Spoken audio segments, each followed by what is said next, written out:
Assalamualaikum warahmatullahi wabarakatuh. Kami calon guru penggerak angkatan ke-7 dari Kabupaten Ponorogo. Kami dari kelas 200. Kali ini kami akan melaksanakan praktik coaching dengan alur tirta, yakni tugas demonstrasi kontekstual modul 2.3.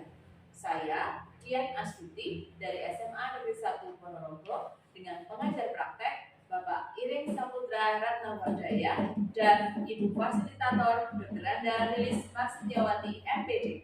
Rekan saya Ari Agustandi dari SMPN 2 Jetis Ponorogo dengan pengajar praktek Bapak Suyono SPD dan Ibu Fasilitator DRA Lilis Prasetyawati MPD.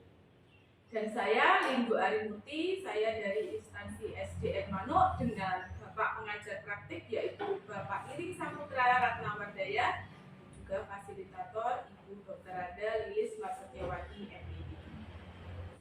Baiklah, Budian, selamat pagi.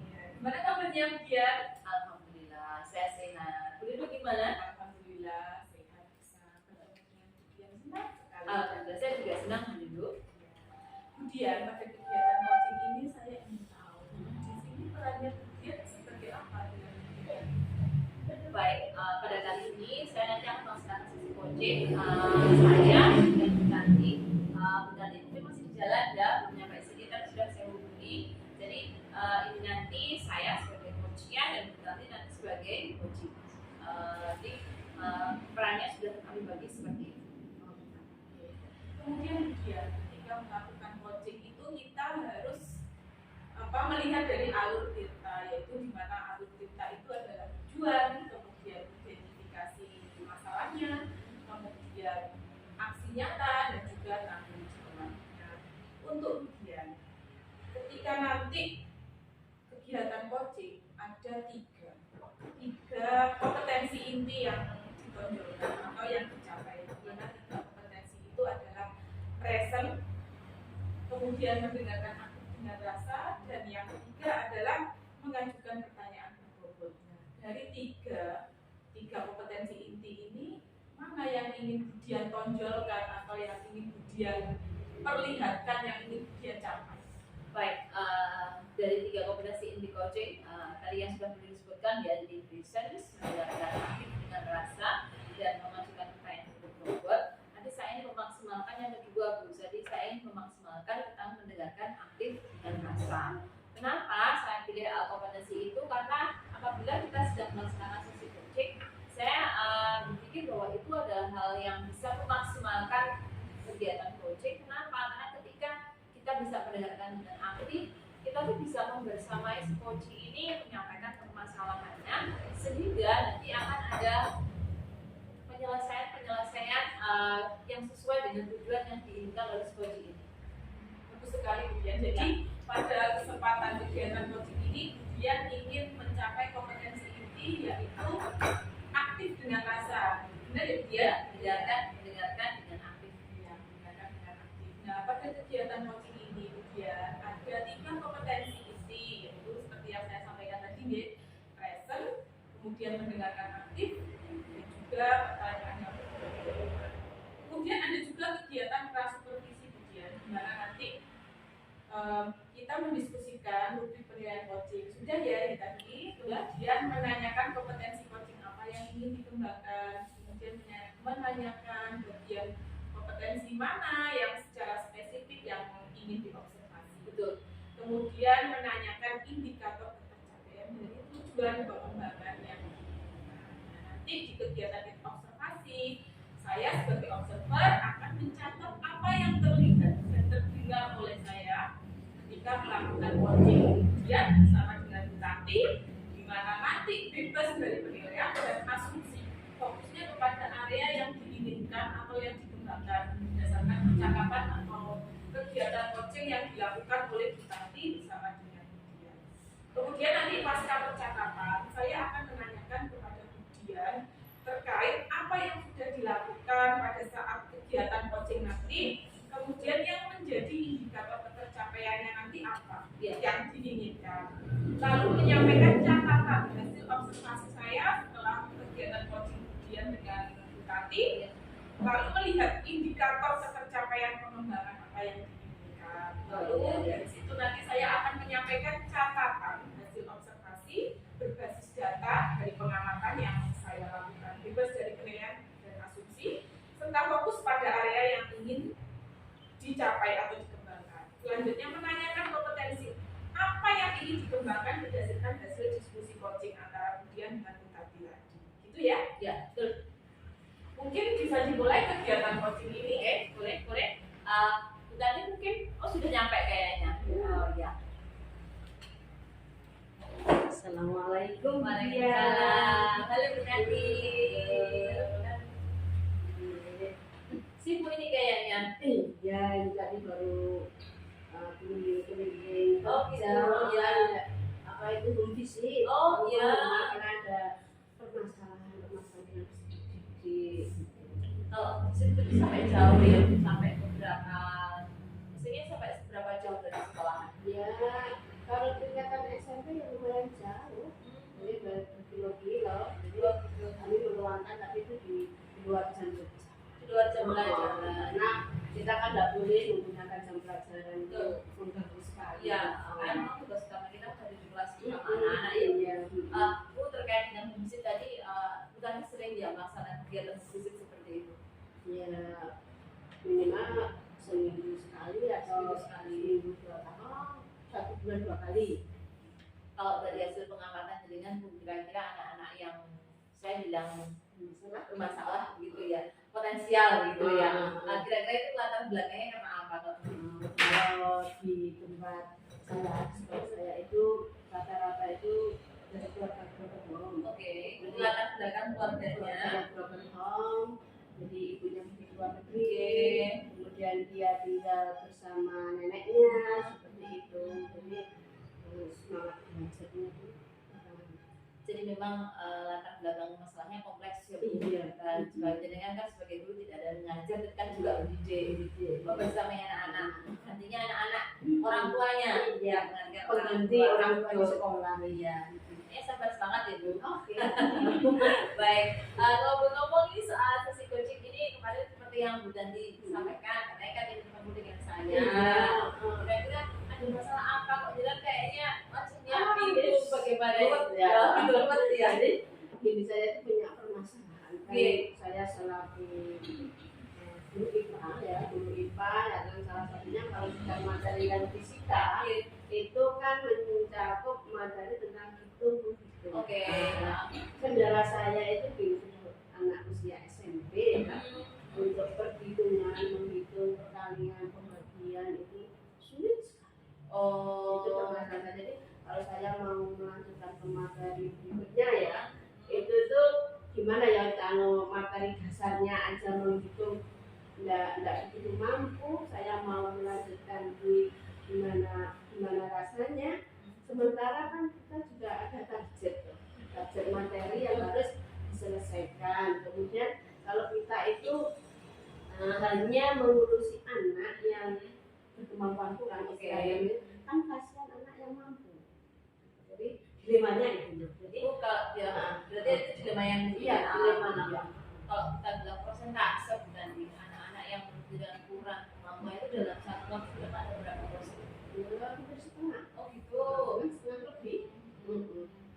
Setengah lebih. Jadi sekitar separuh kelas. Baik. Jadi mungkin saya bisa kasih garis besar ya tentang tujuan coaching hari ini bahwa ingin saya mendapatkan sebuah solusi ya dari coaching ini terkait permasalahan siswa yang sulit gitu. Baik. Yang dari persentasenya 50% ya. Oke. Bu kalau bisa dibilang masalahnya tidak hadapi tadi, menurut dengan kondisi ideal kelas yang terkait dengan permasalahan itu yang seperti apa kembali menurut tidak? Iya. Idealnya minimal kalau kita dalam pembelajaran IPA, khususnya dalam perhitungan, kalau kita kan anak bisa menghitung. Jadi mampulah dia kalian, dia yang mampu itu idealnya dalam pembinaan idealnya. Jadi istilahnya bisa dibilang bahwa anak-anak itu bisa punya kemampuan lebih besar ya dalam menghitung tadi. Kalau boleh tahu Bu Tati ini mengajar SMP kelas berapa? Kalau saya kelas 7 atau 9. Oh, Kebetulan di sana sembilan. gurunya IPA hanya saya sendiri. Oh gitu, berarti jaringan sendiri. Harus apa itu yang ngajar saya semua. Oke, ya. Baik, nanti kalau melihat kondisi dengan saat ini mengajar itu dari skala 1 sampai dengan 10 kira-kira Anda itu dengan di posisi berapa? Kalau 10 belum sih. Ya. Kalau enggak ya 7. 7 ya. Jadi angka 7. Baik, kira-kira nanti dari 7 itu jadi 10 yang dengan ingin lakukan usahanya semacam apa Bu Tati? Gini, kalau saya seperti itu ya anak itu saya tuh punya rencana ya. Rencana waktu itu mengumpulkan, jadi mengklasifikasikan anak-anak yang bisa berhitung itu berapa anak dan tidak berapa anak. Terus inginnya saya itu saya kasih pelajaran tambahan di luar saya itu yang pertama. Jadi supaya apa? Supaya anak itu mendapat materi lebih, khususnya di saat pada dia yang belajarnya seperti itu tadi. Itu kemudian saya mengasih pembelajaran selain les tambahan itu pun gratis, tidak ditarik. Dan masalahnya kalau di tempat saya itu dari segi ekonomi ya, kalau kita mengajarkan les orang tua itu kan kadang-kadang itu kan sebenarnya Ya, jadi kita sebagai guru kan juga harus bisa memetakan kemampuan orang tua siswa kita ya. Jadi kemampuan finansialnya bagaimana, jadi kan kita bisa benar-benar memahami kondisi anak kita begitu. Baik, Bu Tati, tadi yang seperti yang sampaikan bahwa nanti terkait dengan masalah keterlambatan kemampuan anak tadi kan tidak ada kedua, sebenarnya yang pertama tadi mengklasifikasikan anak dengan kemampuannya diidentifikasi ya, klasifikasi. Terus kemudian yang kedua adalah memberikan pelajaran tambahan khusus dari data itu. Bu Tati mungkin bisa dikasih penjabaran detail yang maksudnya yang klasifikasi kemampuan tadi yang seperti apa, untuk yang les tambahannya itu gambaran kegiatannya seperti apa? Mungkin kita bisa kasih soal besar gitu loh ya. Jadi misalnya karena permasalahan saya ini pada materi itu, dan nanti saya menyebar soal tentang materi itu kan. Jadi anak yang bisa mengerjakan di atas 70% itu saya anggap mampu. Oke. Tapi ada tes ya. Tes setelah itu. Jadi kalau kurang dari 70 ke bawah itu saya anggap dia kurang mampu. Anak itu kan nanti akan saya didik pada pembelajaran. Oh, begitu. Berarti itu yang terkait dengan klasifikasi atau penggolongan kemampuan anak kecil ya. Tadi yang itu yang pertama. Kemudian yang kedua tadi Bu Tati juga menyampaikan bahwa nanti akan memberikan les tambahan. Kira-kira mungkin bisa dikasih gambaran teknis kegiatannya semacam apa? Itu pun nanti kan kalau kita mengasihkan kan karena peserta didik saya, anak-anak saya kan kurang banyak, saya nanti juga masih mengelompokkan. Iya, ada kelompokan ini kelompok. Itu pun nanti akan saya coba yang maksimal atau enggak ya. Iya. Nggak tahu kalau secara berkelompok seperti itu kan kadang-kala kita kurang maksimal dalam apa ya, dalam memberi dia belajar. Ya. Itu nanti kalau ada kegiatan seperti itu berarti kan saya juga harus bekerja sama dengan pihak rumah. Sebenarnya orang tua siswa kalau di sekolah ya, di sekolah itu kan waktu belajar itu kan ya. Nah, makanya kita juga harus komunikasi dengan orang tua yang ada. Jadi minta bantuannya, misalnya anak setiap hari belajar menghafalkan materi perkalian pembagian karena itu adalah materi dasar. Betul. Baik, luar biasa sekali Bu Tati yang ingin dengan sampaikan tadi. Akan tetapi dalam pelaksanaan kita kan tidak bisa dipungkiri bahwa nanti dengan akan mengalami kendala dalam permasalahan yang kira-kira kalau ada kendala itu bagaimana gambaran solusinya? Nah, kalau saya mengalami kendala mungkin ya saya bisa bekerjasama dengan guru matematika. Oke. Karena guru matematika itu kan dia kan mengajarnya kan matematika, jadi Oke. bisa kerjasama dengan guru matematika juga selain dengan matematika. Baik, dari rencana yang luar biasa tadi, kira-kira rencana itu kan benar-benar bisa, menurut dirinya, apakah rencana itu bisa untuk mencapai tujuan Anda, tujuan dari penyelesaian permasalahan dari sesi coaching ini, kira? Menurut dirinya, Ada optimis ya, Bu? jadi kalau kita itu melakukan dengan sungguh-sungguh Ya. itu insya Allah kita akan mendapatkan hasilnya. Jadi ibaratnya kalau kita menanam kita akan menuai.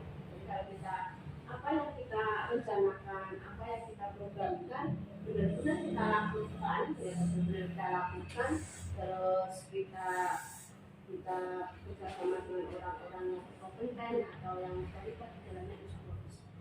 Jadi itu tadi kalau saya bilang rencana yang matang terkait penyelesaian permasalahan yang jadi hadapi sekarang. Nah, untuk eksekusinya, melaksananya kita kapan dengan mulai akan melaksanakan rencana itu tadi? Jadi secepatnya lebih kan ini sudah mau apa ya ujian Ya, itu kan harus anak-anak segera dimaksimalkan. Jadi secepatnya kemarin jadi setelah saya berjin dengan jenengan saya akan langsung menuliskan agenda saya untuk program yang saya utarakan ke jenengan tadi. Ya besok lah saya mulai klasifikasi dulu. Setelah diklasifikasikan baru proses les pemberian les. Betul. Jadi rencananya sudah oke, waktunya sudah direncanakan.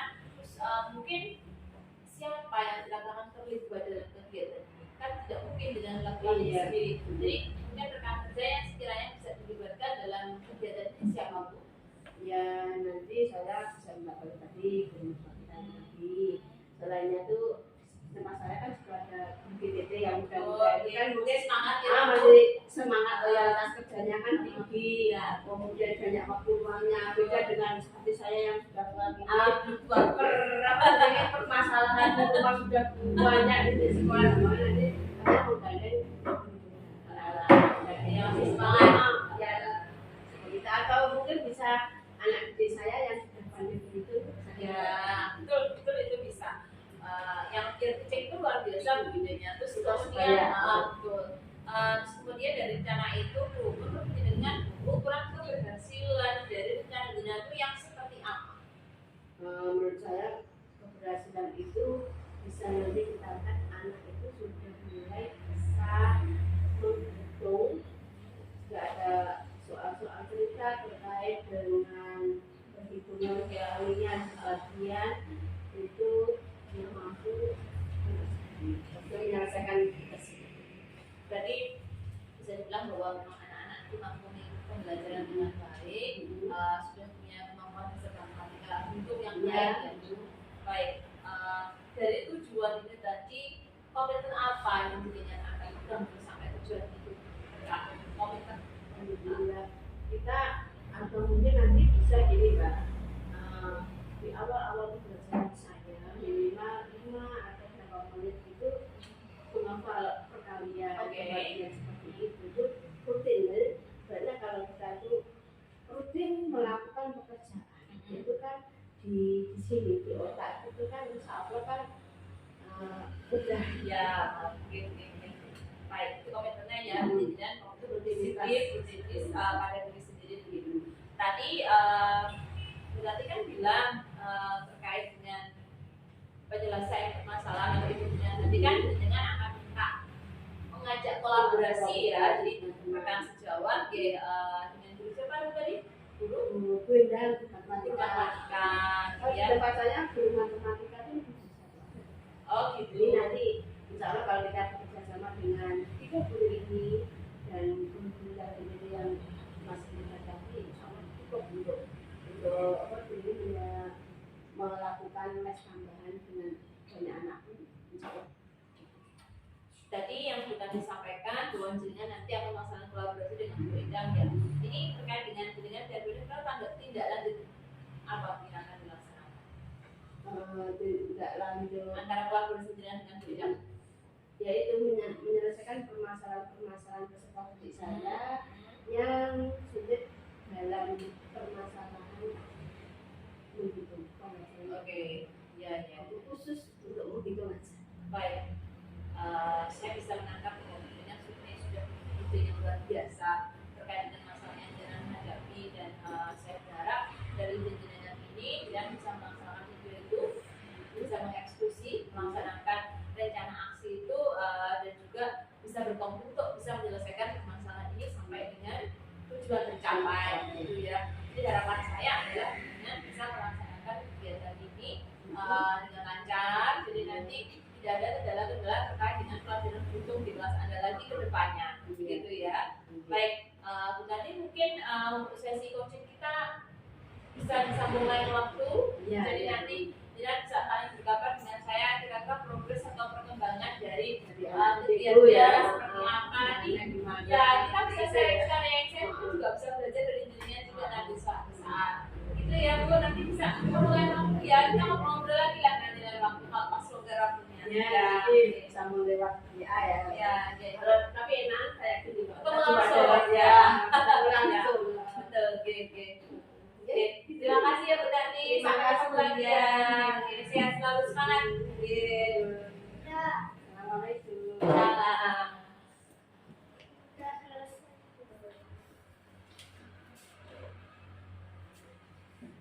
Baik, kemudian setelah saya melihat kegiatan coaching yang sudah dilakukan antara Budian dengan Butati, di mana Budian sebagai coach dan Butati sebagai coaching, saya melihat bahwa Butati sebagai coaching mempunyai permasalahan terkait kegiatan pembelajarannya yang ada di kelas, karena anak kesulitan dalam kemudian untuk kegiatan eksekusinya, di mana Butati aksi nyatanya kegiatan rencananya ingin melakukan kegiatan tambahan, kelas tambahan atau berupa seperti kegiatan les di luar jam pembelajaran, di mana itu juga secara cuma-cuma atau secara gratis karena melihat dari background peserta didiknya, di mana standarnya di menengah ke bawah, itu sudah bagus sekali. Kemudian selain itu juga mengklasifikasi peserta didiknya sesuai dengan kemampuan dalam hidup. Nah, saya melihat kegiatan coaching yang dilakukan oleh Budian kepada Bu Tanti itu secara keseluruhan sangat bagus sekali, karena Budian menggali potensi dari Bu Tanti, bagaimana cara mengatasi permasalahannya yang dialami oleh Bu Tanti, dan Bu Tanti pun dari kegiatan coaching yang Anda lakukan, Bu Tanti itu menggali potensi yang ada di dalam dirinya sehingga muncullah ide-ide untuk mengatasi permasalahannya yang di kelas. Dan selain itu Bu Tanti juga melakukan kolaborasi juga dengan rekan sejawatnya, di mana guru matematika, untuk membantu kegiatan pembelajaran IPA, di mana Bu Tanti itu mengajar di kelas 7, 8, 9 dan dia mengajar sendiri. Itu saya salut sekali. Dan juga kemudian meminta komitmen apa yang dilakukan oleh Bu Tanti terkait kegiatan permasalahannya tadi. Nah, Bu Tanti juga menggali dirinya lagi, komitmennya dengan cara tetap berkolaborasi selain dengan rekan guru dan juga berkolaborasi dengan orang tua di rumah. Itu saya kira bagus sekali. Nah, kemudian dari kegiatan yang dia lakukan tadi, apakah sudah tercapaikah yang kompetensi yang ingin dia capai, yaitu mendengar secara aktif? Gitu. Saya pribadi ketika saya melaksanakan sesi coaching dengan Bu Tanti tadi, saya sudah memaksimalkan peran saya, memaksimalkan kompetensi mendengarkan yang aktif terkait dengan permasalahan yang disampaikan oleh Bu Tanti tadi. Dan setelah itu dari sesi coaching ini tadi saya juga melaksanakan alur tintang, jadi yang pertama penentuan tujuan dari sesi coaching ini, terus kemudian mengidentifikasi permasalahan yang ada dari Bu Tanti, terus kemudian mengambil sebuah rencana aksi kata tindakan atau rencana yang akan dilakukan terkait permasalahan yang ada, dan juga ada tanggung jawab atau komitmen kapan kata rencana itu akan dilaksanakan. Bagus sekali Budian, ternyata Budian sudah menerapkan alur tirta secara lengkap, di mana Budian menanyakan tujuan, kemudian menanyakan identifikasi, kemudian aksi apa yang akan dilakukan oleh Bu Tanti, kemudian tanggung jawab apa yang akan dilakukan oleh Bu Tanti ke depannya terkait kegiatan atau rencana yang sudah dilakukan. itu bagus sekali Budian. Kemudian Budian, saya ingin tahu dari kegiatan yang sudah dilaksanakan oleh Budian, indikator ketercapaian yang sudah diinginkan yaitu mendengar secara aktif ya Budian. Nah dari situ skala menurut Budian dari kinerja Budian tadi pada kegiatan coaching itu berapa kalau dari skala 1 sampai 10? 8 mungkin ya, karena bagaimanapun ada kompetensi inti dari coaching itu kan ada 3 dan saya masih melaksanakan 1 dan mungkin presence yang pertama tadi ya, tapi untuk yang terkait dengan menanyakan pertanyaan berbobot mungkin saya perlu mengasah kemampuan saya lagi, lebih mendalam lagi terkait dengan memberikan pertanyaan yang berbobot tadi. Oke, setuju sekali Budian. Memang dari skala 1 sampai 8 Budian menyampaikan 8 karena kan memang tadi Budian ingin menonjolkan sisi dari mendengarkan secara aktif. Ya, betul. Kemudian saya lihat juga secara present Budian juga sudah bagus. Kemudian secara pertanyaan berbobot juga bagus. Mungkin nanti nextnya supaya menjadi 10 ya Budian, lebih Harus semangat. sampai dalam berarti sampai 10 untuk membantu teman-teman kita dalam kegiatan coaching ketika mengalami permasalahan di dalam kelas secara pribadi atau mungkin dengan peserta didik juga. Itu Budian, saya rasa secara keseluruhan Budian sudah bagus sekali, tetap semangat untuk kegiatan coaching dan semangat terus demi masa depan anak kita yang lebih cerah. Terima kasih Budian. Selalu